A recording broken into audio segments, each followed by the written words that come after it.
WhatsApp guys, this is Govind Kumar and welcome back to mathematics with Govind Kumar. और आज की इस वीडियो में मैं आपसे बात करने वाला हूँ बहुत ही इंपॉर्टेंट टॉपिक जिसका नाम है डोमेन एंड रेंज के बारे में। तो आप अगर पुराने वीडियोस देख के नहीं आए हैं, क्योंकि 2 लेक्चर मैं इस पर कर चुका हूँ। अगर आपने दोनों वीडियो नहीं देखे हैं तो लिंक डिस्क्रिप्शन में है, प्लेलिस्ट में जाइए और उनको देख के आइए, क्योंकि वही आपके लिए इस डोमेन एंड रेंज तक पहुँचने की सीढ़ी बन के आपके काम आने वाले हैं। तो वीडियो देख लिए हैं तो स्टार्ट करते हैं हमारा आज का वीडियो, डोमेन एंड रेंज। तो डोमेन एंड रेंज पे बात करने के पहले आपसे कुछ टॉपिक्स पे बात कर लेना ज़्यादा इम्पोर्टेंट होगा। जैसे कि डिफाइनिंग अ फंक्शन, हम लोगों ने देखा था कि एक फंक्शन था जो कि एक मशीन मैंने अज्यूम किया था, जैसे कि जूसर मैंने अज्यूम किया था। तो जूसर जब मैंने अज्यूम किया था तो मैंने इसको इनपुट दिया था फ्रूट और आउटपुट मुझे मिला था जूस। अब जस्ट इमेजिन आप फ्रूट को चेंज करके देखिए स्टोन से। अगर मैं फ्रूट को स्टोन से चेंज कर देता हूँ तो मुझे जूस नहीं मिलेगा, बिकॉज जूसर स्टोन के लिए बना ही नहीं है। और अगर जूसर स्टोन के लिए नहीं बना है तो इसका मतलब इस जूसर की भी अपनी लिमिटेशंस होती हैं। सिमिलरली हमारे पास जो फंक्शन होता है, जो भले ही वो एक मशीन था, ऐसा फंक्शन है, ठीक है, तो इसके लिए भी इसके इनपुट एंड आउटपुट डिफाइन होने चाहिए और होते भी हैं, क्योंकि कोई भी फंक्शन या फिर सारे फंक्शन हर एक इनपुट के लिए तो डिफाइन नहीं होते हैं, ठीक है। और अगर हर एक इनपुट के लिए डिफाइन नहीं होते, इनपुट डिफाइन का मतलब क्या होता है कि इनपुट का आउटपुट दें। डिफाइन का मतलब तो यही होता है, अगर यहाँ से फ्रूट का जूस निकल रहा है इसका मतलब कि ये जूसर डिफाइन है फ्रूट के लिए एज अ जूस, ठीक है। उसी तरह से इनपुट के लिए फंक्शन डिफाइन होना चाहिए। स्टोन मैंने इसके अंदर दिया, मुझे रिजल्ट कुछ नहीं मिला, इसका मतलब ये डिफाइन नहीं है। वही मेरे कहने का मतलब कि अगर इनपुट से आउटपुट नहीं मिल रहा है इसका मतलब कि वह डिफाइन नहीं है। सो इट मीन्स टू से कि इनपुट के लिए आउटपुट होना, इट मीन्स टू से कि इनपुट जो होगा उसको मैं बोलूँगा कि ये डोमेन है फंक्शन का और ये होगी उसकी रेंज। इन बातों पर हम ऑलरेडी डिस्कस कर चुके हैं, पर आपको एक बात ये मैं क्लियरली बताना चाहता हूँ कि हर एक फंक्शन सिर्फ अपने डोमेन में डिफाइन होता है, यानी कि अपने डोमेन की वैल्यूज़ लेता है और उनके लिए वह रेंज देता है, यानी कि बाय की वैल्यूज़ देता है, ठीक है। तो ये होता है वैल्यूज़ ऑफ एक्स जो फंक्शन के अंदर जाती हैं, और ये है वैल्यूज़ ऑफ बाय जो बाहर निकल के आती है, क्योंकि हमने फंक्शन को डिफाइन किया था y is equal to F x.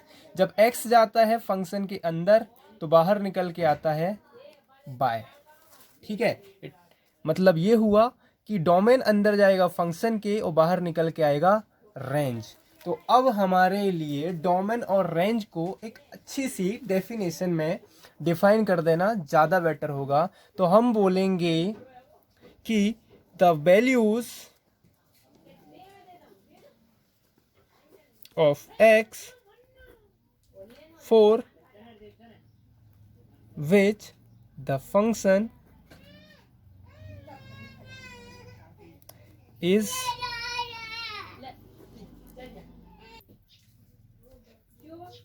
defined means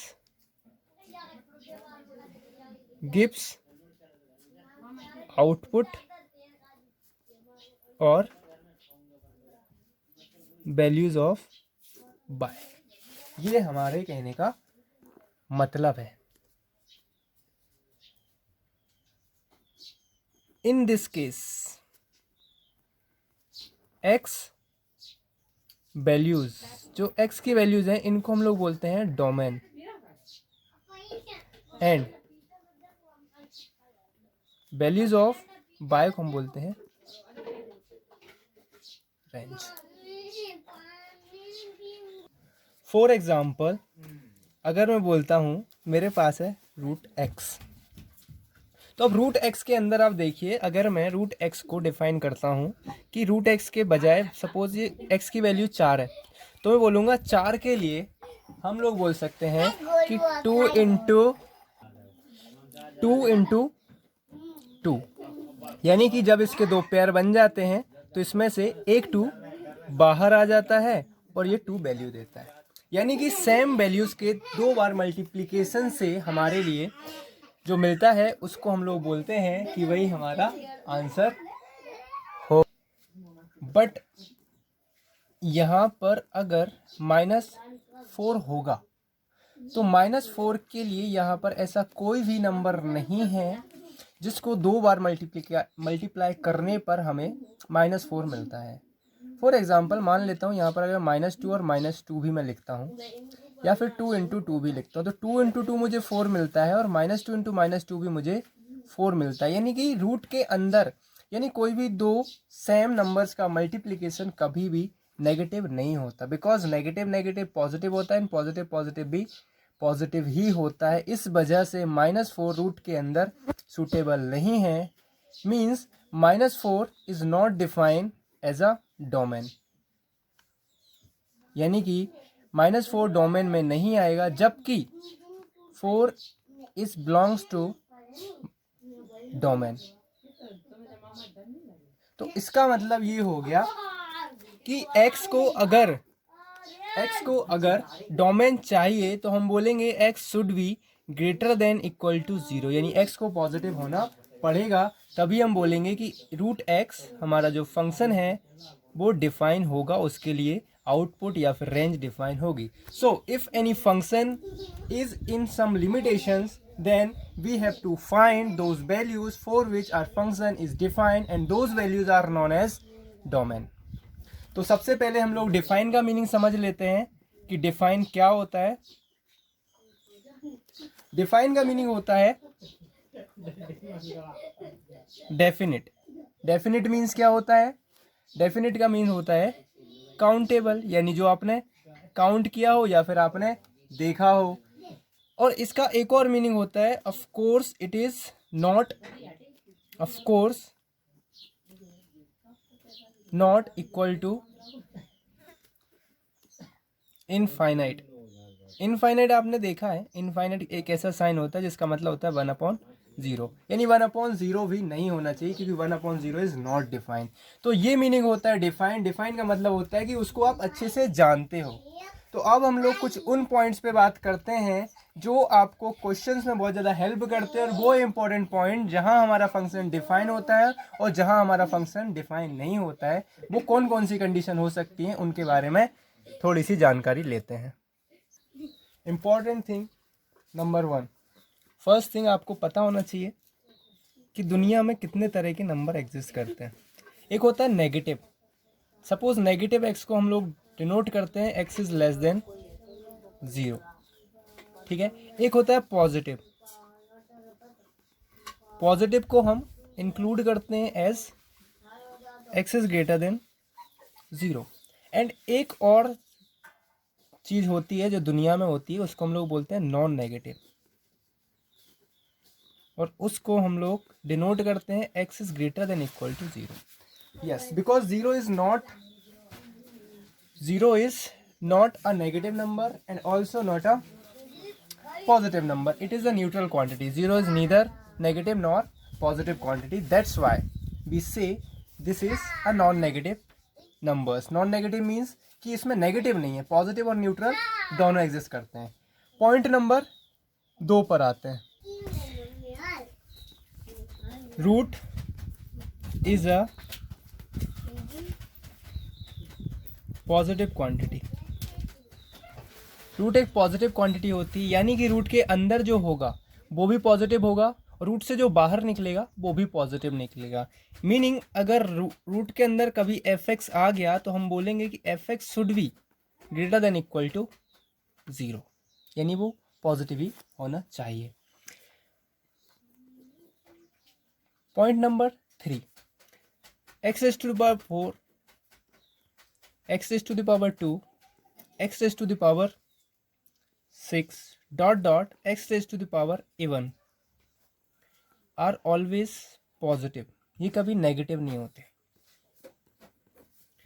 point number 4, mod और एब्सोल्यूट वैल्यू। जो एब्सोल्यूट वैल्यू होती है ये always greater than equal to 0 होती है, यानी ये भी हमेशा पॉजिटिव होती है। अब आता है 5वें पॉइंट पर, उस पर हम बात करते हैं। 5वां पॉइंट बोलता है आपसे कि अगर आपके पास ये जो साइन लिखा हुआ है, ये साइन, इसका मतलब होता है ग्रेटर देन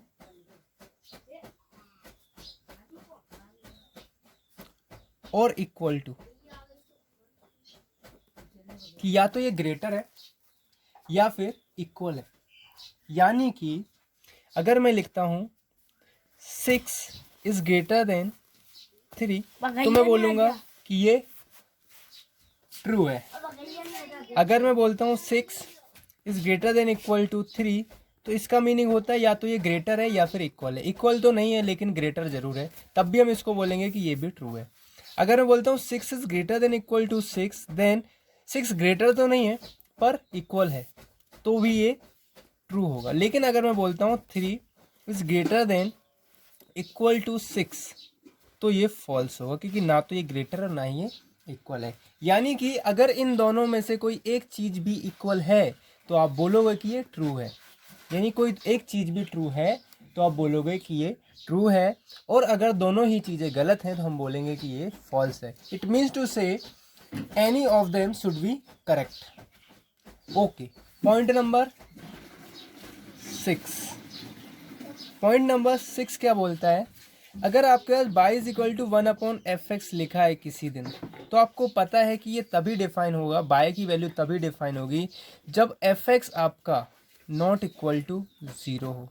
यानी fx अगर 0 हो गया तो ये इंडेफिनिट या फिर 1/0 दे देगा, वो इनफाइनाइट दे देगा, और वो फाइनली क्या दे देगा आपको, नॉट डिफाइन, क्योंकि इनफाइनाइट आपका डिफाइन नहीं है। तो ये कुछ पॉइंट है। बाकी जैसे जैसे हम लोग क्वेश्चन में आगे बढ़ेंगे वैसे वैसे आपको पॉइंट क्लियर करता रहूँगा। ये जो 6 पॉइंट हैं ये आप अपने दिमाग में रखिए। इसके बाद हम लोग स्टार्ट करते हैं हमारे कुछ क्वेश्चंस या फिर एग्जाम्पल, जिनसे आपके लिए ये सब समझना और ज़्यादा ईजी हो जाएगा।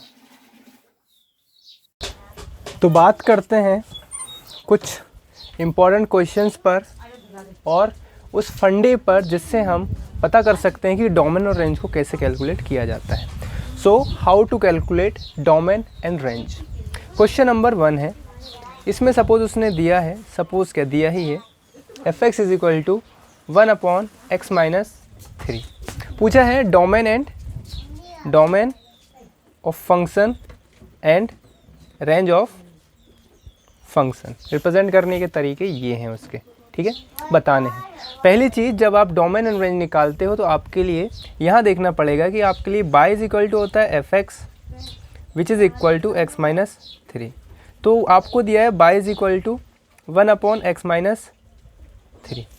तो हमें देखना है कि ये फंक्शन किस किस पर डिफाइन नहीं है, किस किस पर डिफाइन नहीं है। हमें पता है कि नीचे फंक्शन है, और जब भी नीचे कभी 0 आ जाता है, अगर नीचे 0 आ जाता है तो ये जो वैल्यू होती है नॉट डिफाइन हो जाती है। इसका मतलब हो गया कि नीचे 0 नहीं होना चाहिए। इसका मतलब क्या हो गया कि f जो नीचे आपको दिया हुआ है x-3 should not be equal to 0, और अगर ये 0 नहीं होना चाहिए तो हम बोलेंगे 3 को हम x-3 is not equal to 0, तो x is not equal to 3। और x अगर 3 नहीं है तो x किसको बिलोंग करेगा, यानी कि x रियल नंबर्स में से कोई भी वैल्यू एक्सेप्ट करेगा सिवाय 3 के। So x belongs to real number, but किसको मना कर देगा, 3 को मना कर देगा। 3 के अलावा सब के लिए वो डिफाइन होगा, रियल नंबर में से 3 को एक्सेप्ट नहीं करेगा। ओके, अब इसकी रेंज कैसे फाइंड करते हैं। रेंज को फाइंड करने के लिए वापस से हम आते हैं क्वेश्चन पे, y is equal to 1/x-3। सबसे पहले क्या करेंगे कि हम y को नीचे लाएंगे, हम लोग लिखेंगे y को इधर लाएंगे, x-3 को इधर भेजेंगे, तो x-3 is equal to 1/y, then x is equal to 1/y plus 3। तो हमें दिखाई देता है कि x is equal to 1 plus में 3y/y। तो अब आपको दिखाई दे रहा है कि नीचे y है और y के लिए function define, y is equal to 0 के लिए फंक्शन डिफाइन नहीं है। So y is not equal to 0। तो हम बोल सकते हैं कि y वो सभी वैल्यू लेगा r में से, बट 0 को मना कर देगा। तो ये हो गई इसकी रेंज और ये था इसका डोमेन। आते हैं क्वेश्चन नंबर 2 पर। जैसा कि आपको दिख रहा है स्क्रीन पर question number 2, F X is equal to under root में x माइनस 1 दे के रखा है। तो सबसे पहले हम लोग फाइंड करते हैं इसका डोमेन। जब हम डोमेन फाइंड करेंगे तो डोमेन में हमारे लिए सबसे पहले क्या देखना है कि रूट के अंदर root is a positive quantity, और अगर रूट एक पॉजिटिव क्वांटिटी है और रूट के अंदर जब भी कोई फंक्शन होता है तो हमारे लिए पहले देखना पड़ता है कि जो फंक्शन है x माइनस 1 वो ग्रेटर देन और इक्वल टू 0 होना चाहिए, और तब हम लोग क्या करेंगे 1 को उधर ट्रांसफ़र करते हैं। तो x should be greater than equal to 1, यानी कि 1 से बड़ा या फिर 1 के बराबर होना चाहिए। तो x को 1 से बड़ा या उसके बराबर होना चाहिए, और तब जब हम लोग ऐसी बात करते हैं तो हम लोग देखते हैं एक सीधी सी नंबर लाइन, इधर होता है आपके पास में माइनस इन्फाइनेट, इधर होता है प्लस इन्फाइनेट, और यहाँ कहीं एग्जिस्ट करता है 1। और क्योंकि यहाँ इक्वल टू का साइन यानी क्लोज इंटरवल है तो हम लोग देखते हैं कि 1 को शामिल किया गया है, और 1 को शामिल किया गया तो उसको हम लोग देते हैं ब्लैक बॉल, और हमें देखना है इससे बड़ी क्वांटिटीज़ यानी कि 1 से बड़ी इधर होती हैं। तो हम लोग लिखते हैं कि हमारा x जो है वो बिलोंग करता है 1 से लेके प्लस इन्फाइनेट तक, और क्योंकि 1 पर क्लोज है इसलिए हम इसको बड़ा ब्रैकेट देते हैं और यहाँ पर ओपन के लिए ये ब्रैकेट। अब बात करते हैं इसकी रेंज कैसे फाइंड करते हैं। रेंज को फाइंड करने का तरीका हम लोग एक बार पहले देख चुके हैं, इसमें कैसे फाइंड करते हैं उस पर हम बात करते हैं। तो सबसे पहले हम लोग लिखते हैं y is equal to under root में x माइनस 1। अब हम पूरा शिफ्ट करेंगे इसको x पर, तो रूट जैसे ही हटेगा यहाँ आएगा y square is equal to x minus 1 को हम इधर ट्रांसफर करेंगे, हमारे पास मिलेगा बाई स्क्वायर प्लस 1। और हमें पता है कि इस टाइप का जो फंक्शन होता है ये एक पॉलिनोमियल फंक्शन है, और पॉलिनोमियल फंक्शन इसमें बाय में आप कोई भी वैल्यू रखोगे कभी भी इनफाइनाइट नहीं होगा। देन आपका जो बाय है वो बिलोंग करेगा रियल नंबर को। तो ये हो गई इसकी रेंज, और ये था इसका डोमेन। आते हैं क्वेश्चन नंबर 3 पर। बात करते हैं क्वेश्चन नंबर 3 पर। इसमें सबसे पहले बाई इज इक्वल टू हम लोग डोमेन की बात कर रहे हैं, ठीक है। Y is equal to under root में 9 माइनस एक्स स्क्वायर है। तो अब हमारे लिए बाई को डिफाइन होने के लिए 9 minus x square should be greater than 0। तो 9 minus x square should be greater than equal to 0, क्योंकि ये रूट के अंदर नेगेटिव वैल्यू एक्सेप्ट नहीं करेगा। तो अब क्या होगा कि हम इसको थोड़ा सा पलट लेंगे, तो ये हो जाएगा माइनस का एक्स स्क्वायर माइनस 9 और ग्रेटर देन इक्वल टू 0। जैसे ही नेगेटिव साइन उधर जाएगा तो इनइक्वालिटी का साइन चेंज हो जाएगा, और फिर बन जाएगा हमारे पास में x square minus 9 is less than equal to what 0। क्योंकि जब भी हम नेगेटिव साइन को ट्रांसफ़र करते हैं, नेगेटिव साइन का मल्टीप्लाई करते हैं, इनइक्वालिटी का साइन हमेशा बदल जाता है। तो x square is equal to 9 less than equal to 9, और x की वैल्यू हमारे लिए मिलती है प्लस माइनस 3। अब ख़ास बात यहाँ पर ये हो जाती है कि हमारा जो x है plus minus 3 less than equal to 3 में भी हमारे लिए देखने वाली बात ये है कि हमारा जो x है वो माइनस 3 से जो नेगेटिव 3 है उससे तो ग्रेटर होगा। अगर मैं इसको माइनस 3 को यहाँ पर रखता हूँ और मैं 3 को यहाँ पर रखता हूँ तो हमारा जो x है वो माइनस 3 से तो ग्रेटर देन होगा, बट प्लस 3 से लेस होगा। क्योंकि अगर मैं माइनस 4 भी इसके अंदर रखता हूँ तो माइनस 4 पर ये मुझे देगा 9 माइनस 4 का स्क्वायर अंडर द रूट, यानी कि 9 minus 16 which is equal to minus का 7, और जो कि नॉट डिफाइन होगा। और नॉट डिफाइन होने की वजह से माइनस 3 से बड़ी क्वांटिटीज़ और 3 से छोटी क्वांटिटी लेगा, इसलिए x belongs to minus 3 to 3, 3 और 3 के बीच में कोई भी वैल्यू एक्सेप्ट करेगा। ये हो गया इसका डोमेन। चलिए बात करते हैं इसकी रेंज के बारे में। जब रेंज की बात करेंगे हम अगेन लिखते हैं क्वेश्चन को y is equal to under the root 9 minus x square, ठीक है। रूट हटाएंगे ये हो जाएगा y square is equal to 9 minus x square, फिर एक्स स्क्वायर उधर भेजेंगे, बाई को उधर भेजेंगे, x square is equal to 9 minus y square, ठीक है। अब x is equal to under the root 9 minus y square, क्योंकि अब x की जो वैल्यूज़ हैं -3 से -3, x की जो वैल्यूज़ हैं वो कहाँ से कहाँ तक एग्जिस्ट करती हैं, x की वैल्यूज़ -3 से लेके +3 के बीच में एग्जिस्ट कर सकती हैं, ठीक है। तो अब यहाँ से x की कौन कौन सी वैल्यूज़ आ सकती हैं, तो x की वैल्यूज़ अब आप देखिए ध्यान से कि अगर मैं यहाँ पर x में बाय के अंदर x और बाय x की कौन सी वैल्यू बाहर आएंगी, तो क्योंकि ये पॉजिटिव क्वांटिटी रूट, ठीक है। अब मैं x की इन वैल्यूज़ पे ज़रा ध्यान देता हूँ, यहाँ है -3, यहाँ है 0 और यहाँ पर है +3। तो आप ध्यान से देखिए कि रूट एक पॉजिटिव क्वांटिटी है और यहाँ से जो भी वैल्यूज़ निकलेंगी x की वो पॉजिटिव होनी चाहिए। इट मीन्स टू से कि आपके लिए नेगेटिव वैल्यू तो x की यहाँ पर ख़त्म हो जाती हैं, अब बचती हैं आपके पास पॉजिटिव क्वांटिटी।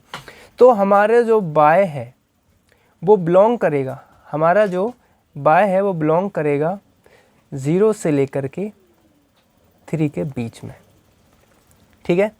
तो रेंज हो गई इसकी y is equal to 0 to 3। आते हैं क्वेश्चन नंबर 4 पे। क्वेश्चन नंबर 4 में आपको दिखाई दे रहा है 1/1 माइनस एक्स स्क्वायर है।